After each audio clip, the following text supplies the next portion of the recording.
again, everyone, and welcome inside the Adam Jones podcast, brought to you by the Baltimore Banner.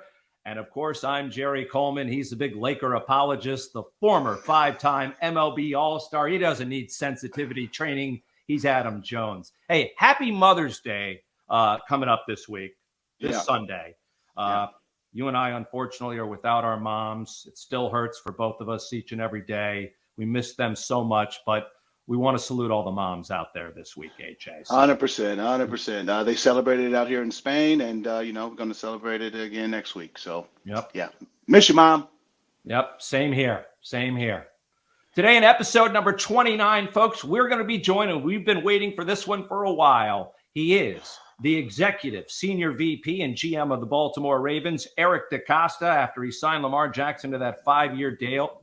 His plate is, it's still not empty. We'll also bring you another edition of Socially Speaking coming up, and we'll qualify someone for a Miss Shirley's gift card. Eric's had a meal or two, I'm sure, over there, and they do some catering around the complex as well. But let's get to it. There he is. He's closing in on 3 decades with the Ravens organization. He is Eric DeCosta, also known to his friends and family as EDC, which has become a very popular moniker. And I thank you for joining us, Eric. We promised our listeners and viewers a long time ago that we were going to have you on. We waited patiently, and here we are. And I know you enjoy doing these as much as you do as going to the dentist probably and getting a root canal. But nonetheless, we're grateful. How you doing? I'm doing good, guys. How are you guys doing? Excellent. Always good. Adam's in Spain. I'm in Sarasota. You're in Baltimore. Let's start with Lamar Jackson. You knew the questions were coming. Now that it's all done, and you've had a chance to reflect. Was it stressful? Was it a 2-year period that you guys were negotiating? I don't know what the timetable was, but it seemed like he essentially signed a similar deal that was offered to him by you guys back in September. Well, it was stressful. I think partly because we realized the importance to the organization and the community. A special player, a special person, beloved by our fan base, which we take very seriously. Tough negotiation for sure. I think that in a negotiation that had historical implications as well.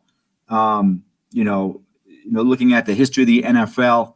So for us, a lot of time went into it. I think the other reason that it was stressful is Lamar represented himself and did a very good job. But along with that came additional pressures that were unprecedented in professional football. Eric, how you doing, sir? EDC, how you doing? I'm doing great, Adam. How is there no interest in Lamar Jackson? Like, we knew there was 3 options. We talked about it. You either franchise tag him, non-guaranteed franchise, or you trade him. You non-franchise tag him, basically calling the bluff. How is that no team, and there's a strong, 6, that needs a quarterback, okay? And he's better than half the league. So how is there no traction with that? Was it injuries? Was it talks? And was it that they had to deal with his mom? Yeah. I mean, that's a good question. And the fact is, do we really know that there was no interest? We really don't. We know that no team made him an offer. Now, potentially they might have discussed an offer with Lamar at some point and said, we can't do that. I mean, we don't really know. I think Lamar did indicate that he had some conversations with teams prior to us getting him signed. But those conversations didn't necessarily result in a contract offer. I can't answer that. I mean, every team looks at players differently. Every team has their own value associated with the player. Injuries can sometimes be a factor. The financial implications can sometimes be a factor for specific owners. So I think it was a combination. I think for us, the thing that I would say is that we know Lamar. We wanted Lamar. I think we showed Lamar more love than anybody else. Along the way, we steadfastly maintained our intentions of getting him signed if we could. And I think in the end that resonated with Lamar and was helpful in us getting a long-term deal done. So how are you relieved now? How is it now? Lamar's done. Now we can move on to other pieces. Is it just a breath of fresh air? Yeah. So, it's like anytime you have something that's bad or challenging in your life, I would say that other things don't necessarily taste the same. You don't enjoy them quite as much. They kind of hover above you as a distraction. And so, for us to be able to get that deal done last week, it made the draft more enjoyable. It made my time spent at home with my family more enjoyable this past weekend. I think I'm sleeping better. Everything tastes better. Movies are better. TV series are better. It's just one thing that, like, hopefully I don't have to deal with again, in my career. Hopefully Lamar doesn't have to really deal with something like this again in his career. And I think the real winner is with Baltimore, the fan base, our community, and the city at large. Now, I got to ask you, how did you sort of talk them off the ledge with that trade request? Because you guys were poised, calm, and collected the whole way. You always are, except on game day. You don't want to be around Eric during a game because he's in no mood for small talk. But we're having a little here. So did that catch you by surprise? And then I know at the press conference, he was asked about the whole OTA situation. There's no doubt he's going to be at the OTAs, correct, now that he's been paid? Well, there's a lot of questions there, Jerry. So let me go to the first question, which was the trade demand, and that came while we were at the combine, and I was watching workouts and interviewing players. And what I learned from Ozzie Newsome, the great GM, is always remain as patient as possible. Take a breath, assess the situation. Don't do anything rash. Be strategic in your approach and do what's best for the club. And so in this instance, where we truthfully had no desire or interest in trading Lamar, we did nothing. And we continued to engage Lamar. We tried to listen, to hear him, to hear where he's coming from, in the hopes that we could put an offer on the table that would be attractive to him and that would give him a chance to really assess what he wants to do. And so that's what we did. We've had other players over the last 4 years demand a trade. In some cases, we've helped that along and traded players. But in this case, trading Lamar Jackson was kind of a non-starter in a lot of ways. And I think my motivation and my ultimate, game plan was to do a long-term deal. In regards to your second question, in regards to the offseason program, our offseason program, Jerry, I think you know this, but maybe not. It's not a mandatory program. Nope. And so it's up to the player, and we can make our feelings known. I think Lamar knows we'd like him here, but that's going to be up to the player. And, collectively bargained. Some guys are here, some guys are not. Some guys are here for part of the program. Some guys are not here for any of the programs. Some guys are here every single day. So I'm not going to have a strong opinion on that right now because it is collectively bargained, because players have the rights to do what they want to do. We support Lamar. We do think it's best for all of our players to be here. We do have a new offensive coordinator. I think it's really, really important that our offense is on the same page. And I'm confident that we'll be on the same page by the time September rolls around. Eric, I wanted to ask about contracts. Obviously, the whole thing is how much guaranteed money and how much guaranteed he got and how much guaranteed Watson got a full boat guaranteed. I play baseball. You sign on a dotted line, that number is that number. Football is different. Basketball, we're guaranteed. Let me say, why do you think as a GM? And obviously it's great in your position that they aren't guaranteed, but why do you think they aren't guaranteed? And do you think they ever will be a guarantee? Maybe on the lower end deals, 1 year guarantees, but do you ever think, I'd say, like a 5-6 year, again, a Watson, basically? Well, there are a lot of 1 and 2 year fully guaranteed contracts, especially 1 year deals that are fully guaranteed. Our league has a hard salary cap, and it's not tied into luxury taxes and things like that. There's a hard salary cap that every club has to adhere to every single year. The issue that we have with guaranteed contracts is that we have a lot of players that suffered pretty hard, serious injuries. And when that being the case, anytime you have a player that gets hurt, we have to replace those players. So when you go over the salary cap and you get injuries, now you have to cut players. And it makes it really, really hard to build a roster. We play in a very physical game with a lot more injuries than other sports. We've also got a large roster of about 69 players, including the practice squad. So we're always churning the roster and replacing players and bringing guys in. We do not have a minor league system, unlike other sports.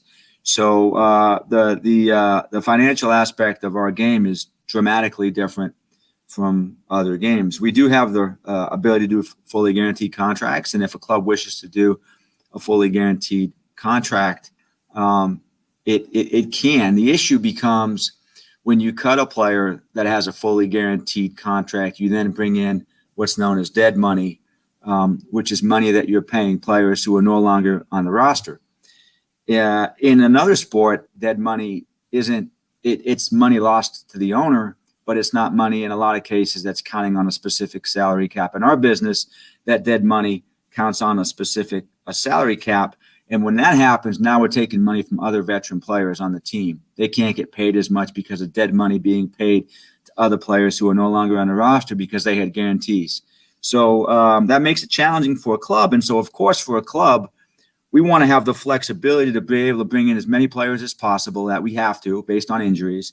And so in order for us to do that, the idea of fully guaranteed contracts is probably not as quite appealing.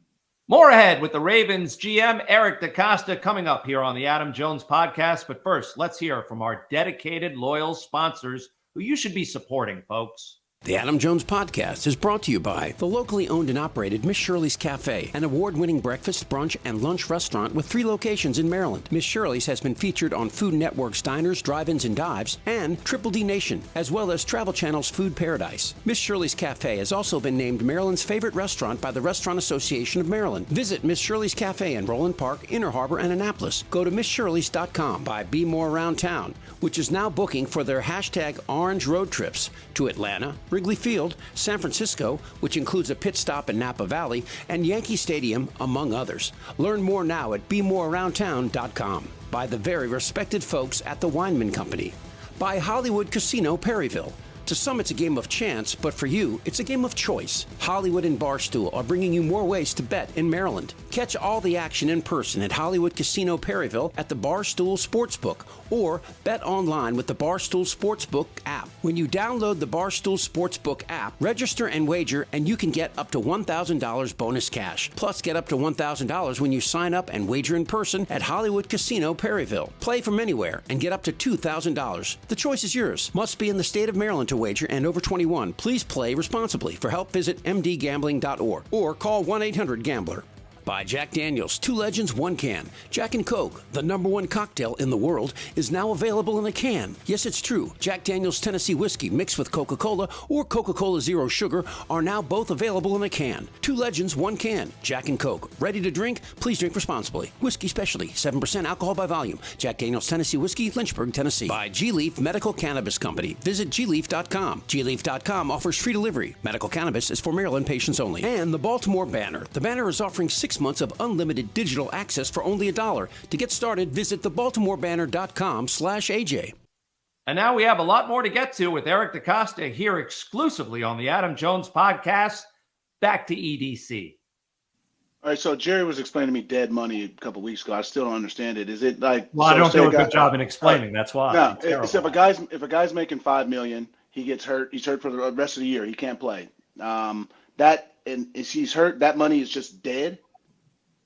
Well, that's money that's counting against the cap that year for a player that can't play. It would also be, it doesn't have to be an injured player. It could be a player that, say we bring a guy in and we're going to pay him a 1-year, $5 million contract, and he's just not very good. And we cut him that season. Now that money, that $5 million counts against the cap right away. Or another way to look at it, say we had a player on a 2-year contract and we were paying him $5 million a year, and we gave him a $10 million signing bonus. So 2 years, $20 million. If we cut that player year 1 or before year 2, we're going to get hit with a $5 million dead money amount, which is the second half of that signing bonus acceleration. That's going to hit that first year. That's dead money. That's money that we're taking on the cap that year for a player that is no longer on the team. And you don't once we do that now, though, Adam, and we have to replace that player, our salary cap is $5 million less because of that player, which is $5 million less that we have to pay another player. Gotcha. So now a veteran that maybe would get $3 million from another team, we offer him $1 million, and he says, no, I'm not going to do that. I'm going to hold out for $3 million. So now we take a lesser player and sign that lesser player for $1 million. But now there's a portion of the players in the NFL that aren't getting deals because of guarantees, because they can't get the money that's going to other players on guaranteed contracts, if that makes sense. Baseball is a lot easier to just say, man, if the owner wants to do it, do it. It's exactly simple, right. Simple. So, what you could say is maybe some of our guys should have learned how to pitch instead of throw a football or catch a football, or hit a baseball. Yeah. Lefties out there, that'll work. Yeah. Eric, you have been so loyal to the Ravens. You were loyal and still are to Ozzie Newsome. I'm wondering when, you have your experiences, Lamar going through his with his options out there. Did you relate some of your past experiences and the opportunities you had to be a GM for another team, yet you remained in Baltimore? Yeah, I was blessed to work for Ozzie, the Wizard of Oz, and I learned a lot of things, through him. And one of those is patience and, and loyalty. I really appreciate, players and staff that are loyal to the brand or the cause or the team, and that it's about winning. So that always really resonates, I think, with me. But the bigger thing, Jerry, is I'm an emotional person, and typically, wear my heart on my sleeve. But just working with Ozzie and just watching him clinically just kind of step back unemotionally, that was a really valuable experience for me. So in a negotiation, I think I'm able to kind of remove myself a little bit, not make it quite as personal, just make it really business and let things happen kind of organically along the way, not react to every little perceived slight, and just, let it happen over time rather than get emotional and have things be blown up. Yeah, Jerry mentioned you are a lifer. I mean, I don't know which number you are in terms of hires, but you've been there forever. I mean, you've been working on 27 years. I'm not sure an exact number. Yeah. A little higher. A little higher. 28? 28. I don't want to slight you. I don't want to slight you, brother. I want to talk about culture. Since you've been there since day one, you came. The team was an expansion team, of sorts. How's the culture changed, if it has? Because me growing up and hearing about the Ravens, they're gonna punch you in the mouth. Yeah. Going over to Baltimore in 2008, that team was still punching you in the mouth. Winning the Super Bowl in 2012, that team really wanted to punch you in the mouth. Still to this day, is it still that same exact culture? Yeah, I think so. I mean, I think in some ways, we started out as a very, very small organization, and we kind of built a team. Our first team was really built in Baltimore's image, very blue collar. This is a very blue collar town, kind of a gritty town, very loyal, proud, hardworking people. And that's kind of been the image that we've always used to build our team. We've never been the flashiest team. We've always been a defensive team, likes to run the ball, control the line of scrimmage, physically impose our will on people. And I think that's, remained. I do think just in terms of the Ravens, culture, it started out with the Mejdals. They were owners that really took care of their staff and their players. Everything's always been, first class. I think our facility, is indicative of that. Our stadium, the environment at the stadium, how we treat our fans, how we treat our staff here and our players, whether it's accommodations, travel, the food, the locker room, whatever that might be, technology that we invest in for our players, support and well-being. We're one of only, I think, 5 teams in the NFL that has a full-time psychologist on staff for mental health to help our players. We see a lot more mental health issues these days than we did. And so that's something that I'm very proud of as well. We have grown as an organization. We're not quite as small as we used to be. We're probably more corporate. We probably have more of a corporate feel. And one of my challenges is to always remain family first here. I think it means something to people to work for this organization. And I think it means something for our players. One of the things I'm proud of is that veteran players love to come here and play. And that's because of how we treat the families and how we treat the players. That goes back to Steve Bisciotti and especially John Harbaugh, how we practice, the scheduling, the communication, how we take care of those guys. We've really become a destination spot for veteran players, which is great to see. Well, I'm wondering, should agents, and Adam had an agent when he played baseball and still has one, should NFL agents be a little worried? The fact that you have now signed 2 mega contracts with Roquan Smith and Lamar Jackson, both representing themselves without agents. Do you think there's some nervousness around the league? You deal with these guys a lot. Yeah, well, you know what?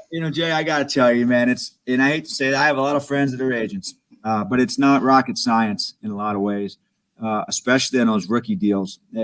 As you get going and you're on your second, third contract, there are a lot of different ways these things can go, and it certainly helps to have an agent in a lot of ways.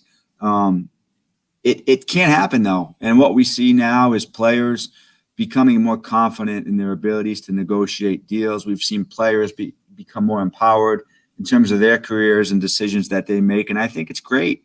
I love the independence that our guys show. And it takes two. It takes a GM that's willing to meet with players and to go over all the different ways that we can do contracts, all the different mechanisms and things. And it takes the right type of player who's going to prod and ask the right questions and not be afraid to meet with a general manager in his office.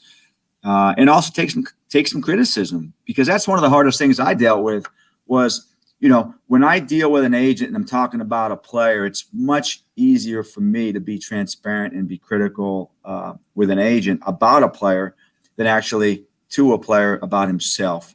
And that's a hard thing. And if you think about it, with a family member or children, your own children or a family member, sometimes it's hard to have these types of conversations about things that you're unhappy with or something that might need to change or how they hurt your feelings or whatever it is.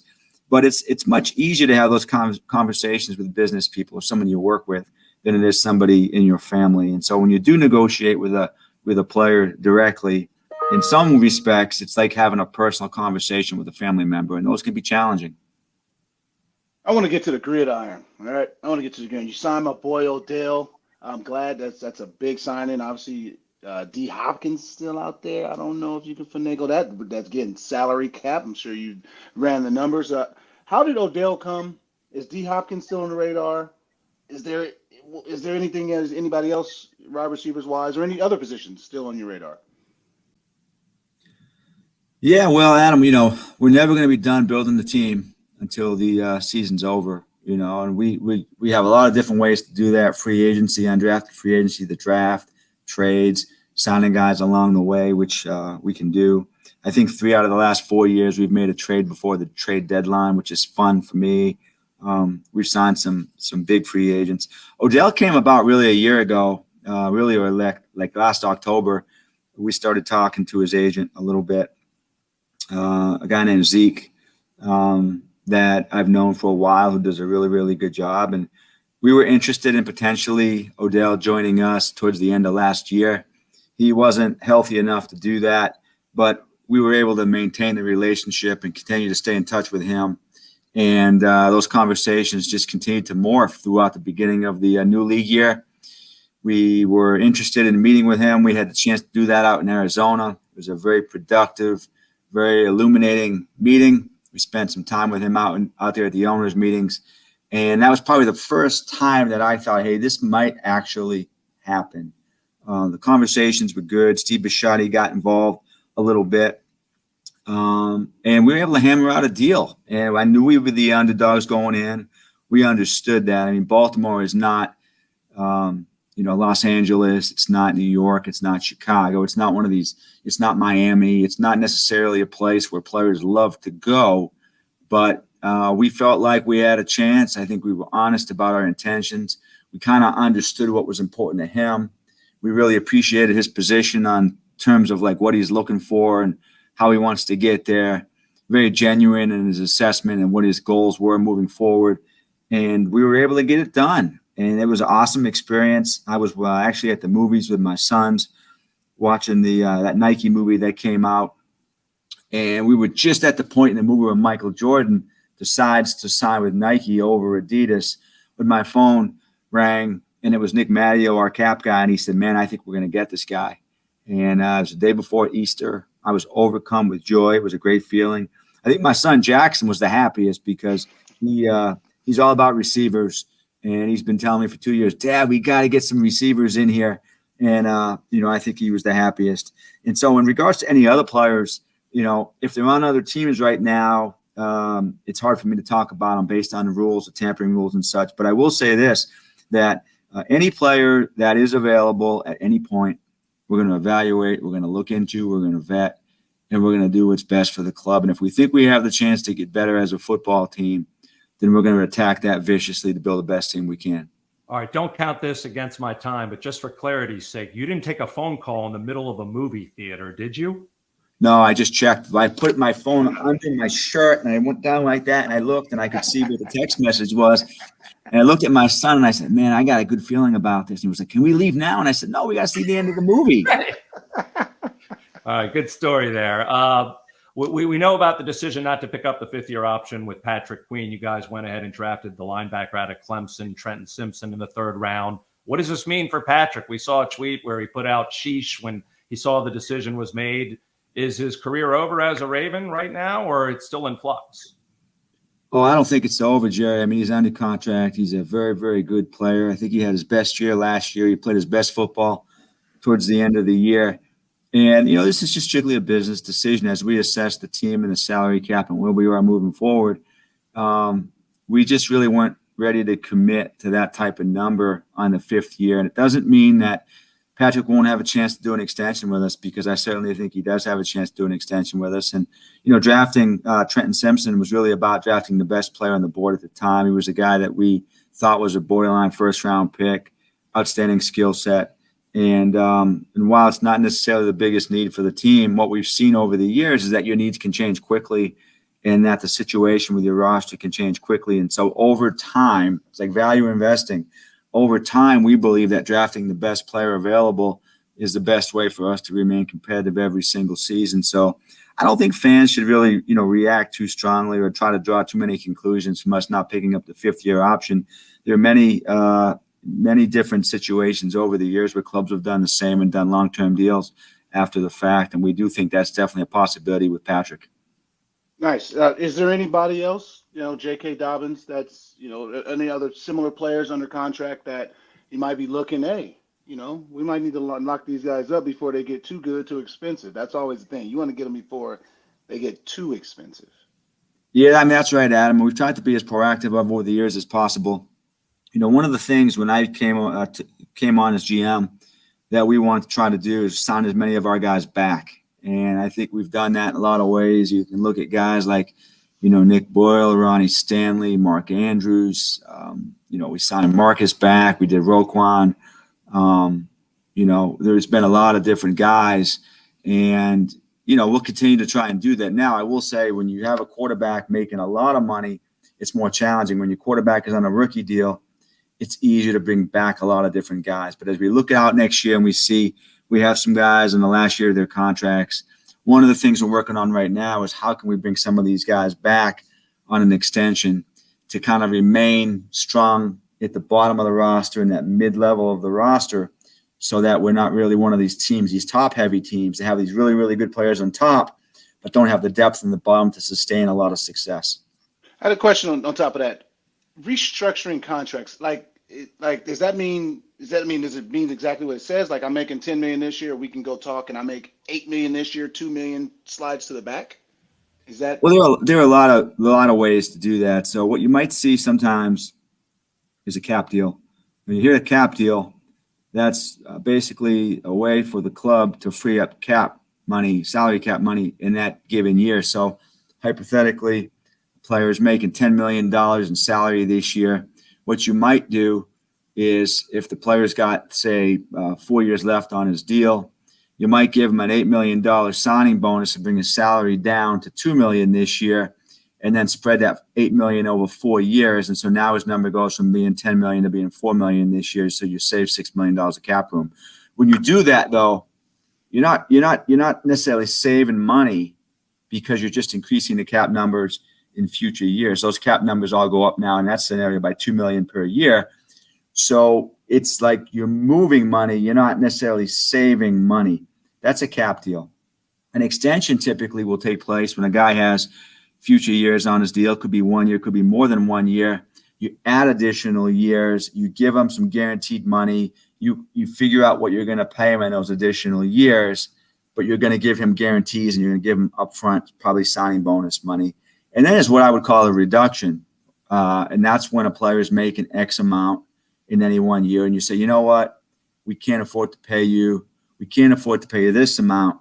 So your choices basically are, we either cut you, you become a free agent, have a chance to go sign with somebody else, or you work with us. Maybe you were going to make $8 million. We want to pay you $5 million.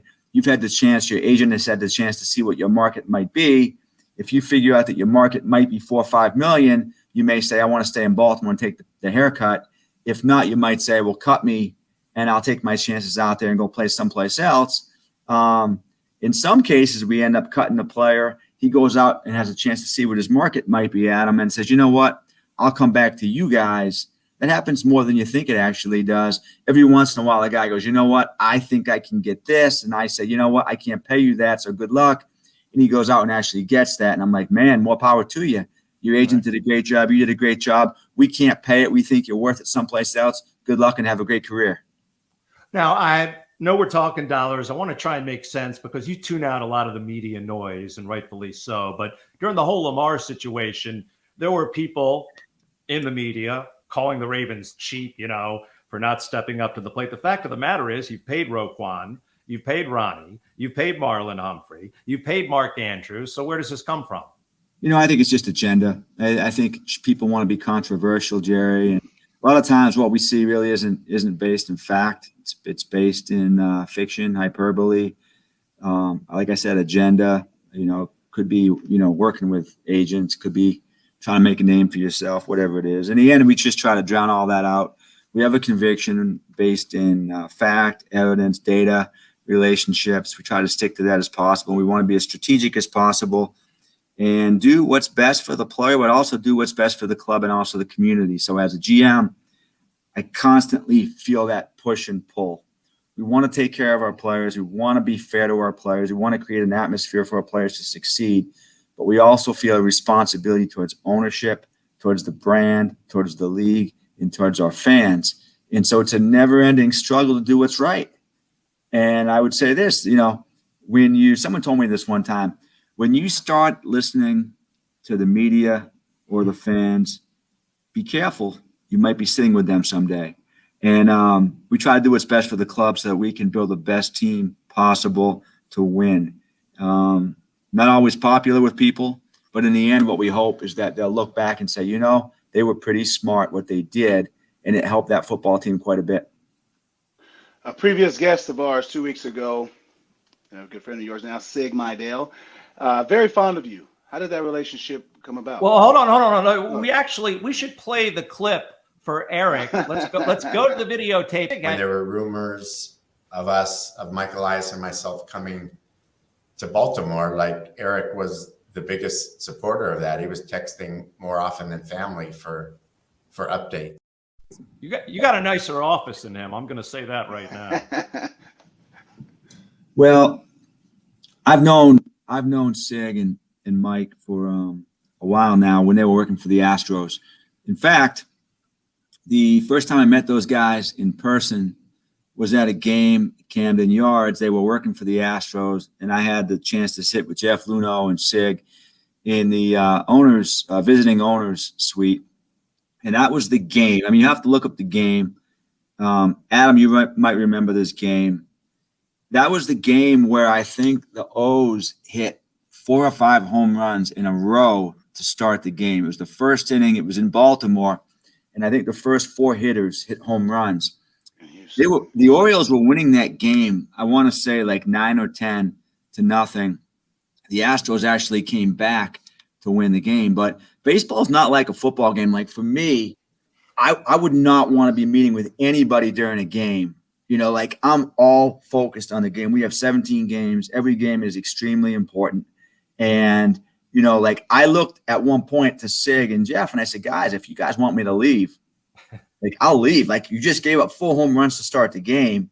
So I will leave. And they were like, oh, no, this happens all the time. Don't worry about it. We're going to come back. Don't worry about it. And they did. But at one point, I remember I was talking to Louis Angelos about Sig and Mike and just saying man, these guys are really, really smart guys. Really respect what they did in Houston. And I've had the chance through my job, we would consult on different things when they were with the Astros, and we would talk about, different scouting techniques or analysis and different ways that the Astros. I mean, the Astros did controversially, but they did an amazing job of building that team. And a lot of respect for some of the things that they did and how they scout and stuff like that from a personnel standpoint. So the relationship grew. And I love Sig. He's a funny guy. He's a brilliant person, great background. Mike is probably more of a traditional scout like myself. But we do things socially. Sometimes we hang out. I was able to be, in their draft room last year, in the first day of their draft. And I had Sig last year in Baltimore. He was in the 4th round of our draft, and we had the 6 4th-round picks. He sat in the draft room with us last year because he had helped me kind of like organize my thoughts last year leading up to that. And so I invited him to Baltimore as our guest. Man, I could talk to you all day about that because getting a glimpse of them and seeing you the way you have your game face on. And as I said at the top of this interview, on game day, and they're all relaxed as their team is getting bombarded, didn't rub off on you. I can see that. What about your relationship with Mel Kiper Jr.? He always gives the Ravens very good grades. We know he's a longtime Baltimorean. Does he help the team out? No, he's just a special guy, really. I mean, I love what he does. I mean, that guy has built the draft as much as anybody. So when you think about the NFL draft, you think about Mel Kiper. And I think lots of fans should thank him for what he's done over the years for building the draft and building the game and making the draft such a great sporting event. It's crazy to me. More people watch the draft than they do like playoff games in other sports. That's just crazy to me, but that's the way that it is. And he's just a dear friend. I've known him for a long time. And, the fact that he's a Baltimore guy makes him special. His love for the area, the fact that he still lives here. He's great for Baltimore. He's a local legend, and he's a dear friend. Before we let you go, I want to talk to you about your extracurricular sports, pickleball. I heard you get into pickle. I play paddle out here in Spain. It's very, very big in Spain. They don't play as much pickle. I know how to play pickle also, but we got to get a match when I get out there because it's fun. It's just exhilarating. But how'd you get into pickle? I've always been a racket sport guy. I played tennis growing up. And, I knew it. Yeah, I was a tennis guy. I actually played baseball. I was a catcher, but I lived next to my high school. My high school had courts, and I could walk there, and they had lights. So at night, I would do that in the summertime before football. I played football, and so for me, it was like conditioning thing, and just I would play a lot of tennis. And then when I was coaching at Trinity College in Hartford, they had an incredible squash program, and so I started playing squash. And Paul Asiante, the coach there, gave me some lessons, and I started playing squash. And then when I came to work for the Ravens, I started playing racquetball. Got pretty good at racquetball player. And then during COVID, we started playing pickle. So we built a court on the basketball court here, and then we had a court put in out back just on the pavement. And so we started playing. 4 or 5 or 6 of us started playing. I started playing at a local club as well, and I just really enjoy it. I play singles and doubles. It's a great sport. It's challenging as well. People have this image of pickle not being a tough sport. I can tell you singles is every bit as challenging from a athletic standpoint as tennis or squash or a sport like that. And then doubles is really a strategic game. I love the camaraderie playing with somebody else. We rotate teams quite a bit. As Jerry knows, Jerry's played with us. We rotate teams. And, I think we're talking about actually putting some courts in out back, which will be really exciting as well, because the court we play on now, the outdoor court, is kind of a makeshift court. There's some, cracks in the ground. It's not totally even. The basketball court we play on is a hardwood floor, and that's a different game. But the sport is growing. I think it's the fastest growing sport in the world right now. It's just incredible to see, and it's fun, and it's a sport you can play whether you're 15 or you 75 years old, which is awesome too. And people just seem to love it. Second straight week we've talked pickle on the podcast here with Eric this week. But real quickly, so there's going to be a dedicated court coming into the complex now. Is it going to be for just the front office, or are the players allowed to participate as well? I don't know if that's part of their contract. Yeah, not being able to skydive. Well, if we do it, we gotta be careful. I think with the players, but certainly I would love to play with the guys. But and that's not a sport that it's not a sport like basketball or something. Skydiving, as you say, that could be dangerous, as much. But we do want to be careful with our guys for sure. I'm going to, incidentally, Adam, I'm going to be out in Spain. I'm going to a wedding out there in mid-June. I'm going out to Barcelona for 4 or 5 days. Awesome. And then Madrid. The wedding is in Madrid. Well, let's get each other's contacts after here and take you out for some tapas and a nice. Where are you? Beer. I'm Barcelona. Oh, cool. Barcelona. Yeah, it's awesome, man. That'd be great. Weather's perfect. All right, we've taken up enough of your time. I'm sure there's someone in the background saying wrap this thing up. So we will let you go. Very grateful for you taking the time to spend with us here on the podcast. It's been a lot of fun on our end. Yeah, dream. Thank you. See you guys. All right, there he goes. Appreciate it. Mr. EDC, Eric DeCosta. And that's your first chance to speak with the man, Adam. Your first opportunity. You've known about him for a while. Your reaction to what he had to say? I mean, he's a scout. He watches the game differently. He's intense. He knows it. He knows the numbers. I mean, it was a pleasure. I've read a lot of his quotes. I've seen him in interviews, but never got to talk to him personally. And salute Mr. DeCosta, EDC. You know what I mean? Very insightful. Very insightful. He's the GM of the Ravens, man. You get the GM, like you gotta get into them, man. That's the most important person. You ain't getting owners. Owners are hard. Owners are tough. They are tough. There is one owner we're still trying to track down. Trying. But if you can get the GM, there's no one who has better answers. No doubt about it. All right, let's jump ahead to our socially speaking social media post segment, where someone will have a chance to win a Miss Shirley's gift card. We got a pair of folks who are qualifying for Miss Shirley's gift cards this week. So I think you asked for a pair of tweets. You said not one this week, Coleman. Bring me two.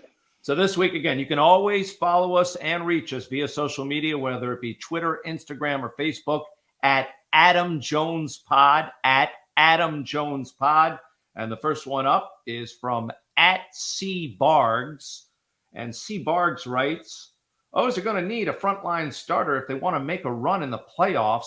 Would you pursue, and what do you think we have to trade away? A few names that I've seen pop up include Dylan Cease, Eduardo Rodriguez, former Oriole, Lucas Giolito, Zach Gallen, Josiah Gray, or someone else. There are other names that you've been mentioning. All right, so my list would be, Corbin Burns and Brandon Woodruff, because you have control this year and next year. Dylan Cease, yes, because you have control this year and 2 more years. Giolito, if you get Giolito, you can't give up too much for him because he's a free agent. Gallen ain't going nowhere. Arizona trade him. All of them need to just jump off a bridge if they trade him. Are you kidding me? He's disgusting. Those are my guys. Eduardo Rodriguez, I'd say no. He's making way, way too much money, and the ERA is too high for that. To trade. No. My guy, I've talked about it. My guy is Corbin Burns, but now you threw Dylan Cease in there, especially on a bad team. Corbin Burns is on a good team. You're just gonna have to wait. I was watching the game the other night, and they were talking about how they think that this market's gonna be slow this year, just because a lot of free agents, a lot of people want to keep their prospects. But here's the silver lining: the Orioles have prospects to trade, and that is a blessing. That is a good problem to have. And if they're in the middle of it, they're in the thick of it, and they can go get a frontline rotation starter for this year and for next year. That's how you do these kind of trades, like they did for Verlander in Houston. If you do it right, you can go get yourself a really good frontline starter. And again, you're going to depart with some guys with some bright futures. You don't know what their futures are. It's really hard to tell. But if you can go and make your major league team better right now and this year and next year, there's going to be a few guys, not a lot. All right. Pull the trigger if necessary. The next one comes from Eric, who goes by the handle at karaoke. Sorry. At karaoke master. He writes, your catch, AJ, in the WBC taking the home run away from Manny was my favorite play that you made. What was your favorite all-time play that you made? Is that number one? Oof. No, you know what's crazy? It's not. That was a fantastic play. My favorite play that I made, it was in Seattle. It was Brian Mattis was pitching, threw a changeup to Miguel Olivo. He crushed it to center. I run back and I catch it over my head. And Gary Thorne's like, hey, Willie Mays, because I went to go see, obviously, the replay. But the coolest part is it was in Seattle. My brothers and cousins always came to Seattle. It was always the guys' trip. Just go to Seattle, just go eat some steaks and just chill and relax for the weekend. So if you go back and watch this play, you see just this big black dude. As I get to the wall, like I'm right here at the wall, just this big black dude right here. That's my cousin. And I remember running, and like I locked eyes with him, and then I got the ball again, and I jumped and I caught it. And then like he didn't see me. He looked over the fence, and then I come and like when I get up, I look at him, I'm like, you damn right I caught that. And I threw it back. So that was because I got to share that with my cousin like intimately, like in a game, like in a play. That was my favorite catch. Sounds like a Hollywood script there. It was amazing. It was fantastic. Wow. All right. Well, both Eric, and that wasn't Eric DeCosta, and Seabags are eligible for that Miss Shirley's gift card. And again, you can reach out to us at the Adam Jones Pod, at Adam Jones Pod. Go ahead and rate the podcast. Give us 5 stars. We promise we'll love you for a long time, whether it be on Apple Podcasts or wherever you follow us. We want to thank our sponsors. They're loyal and their unwavering support continues. So let's hear from them. The Adam Jones Podcast is brought to you by the locally owned and operated Miss Shirley's Cafe, an award-winning breakfast, brunch, and lunch restaurant with 3 locations in Maryland. Miss Shirley's has been featured on Food Network's Diners, Drive-Ins, and Dives, and Triple D Nation, as well as Travel Channel's Food Paradise. Miss Shirley's Cafe has also been named Maryland's favorite restaurant by the Restaurant Association of Maryland. Visit Miss Shirley's Cafe in Roland Park, Inner Harbor, and Annapolis. Go to MissShirleys.com. By Be More Around Town, which is now booking for their #Orange Road trips to Atlanta, Wrigley Field, San Francisco, which includes a pit stop in Napa Valley, and Yankee Stadium, among others. Learn more now at BeMoreAroundTown.com. By the very respected folks at the Weinman Company. By Hollywood Casino Perryville. To some, it's a game of chance, but for you, it's a game of choice. Hollywood and Barstool are bringing you more ways to bet in Maryland. Catch all the action in person at Hollywood Casino Perryville at the Barstool Sportsbook, or bet online with the Barstool Sportsbook app. When you download the Barstool Sportsbook app, register and wager, and you can get up to $1,000 bonus cash. Plus, get up to $1,000 when you sign up and wager in person at Hollywood Casino Perryville. Play from anywhere and get up to $2,000. The choice is yours. Must be in the state of Maryland to wager and over 21. Please play responsibly. For help, visit mdgambling.org or call 1-800-GAMBLER. By Jack Daniel's, 2 legends, 1 can. Jack and Coke, the #1 cocktail in the world, is now available in a can. Yes, it's true. Jack Daniel's Tennessee Whiskey mixed with Coca-Cola or Coca-Cola Zero Sugar are now both available in a can. 2 legends, 1 can. Jack and Coke. Ready to drink? Please drink responsibly. Whiskey specialty, 7% alcohol by volume. Jack Daniel's Tennessee Whiskey, Lynchburg, Tennessee. By G-Leaf Medical Cannabis Company. Visit gleaf.com. Gleaf.com offers free delivery. Medical cannabis is for Maryland patients only. And the Baltimore Banner. The Banner is offering 6 months of unlimited digital access for only $1. To get started, visit thebaltimorebanner.com/AJ.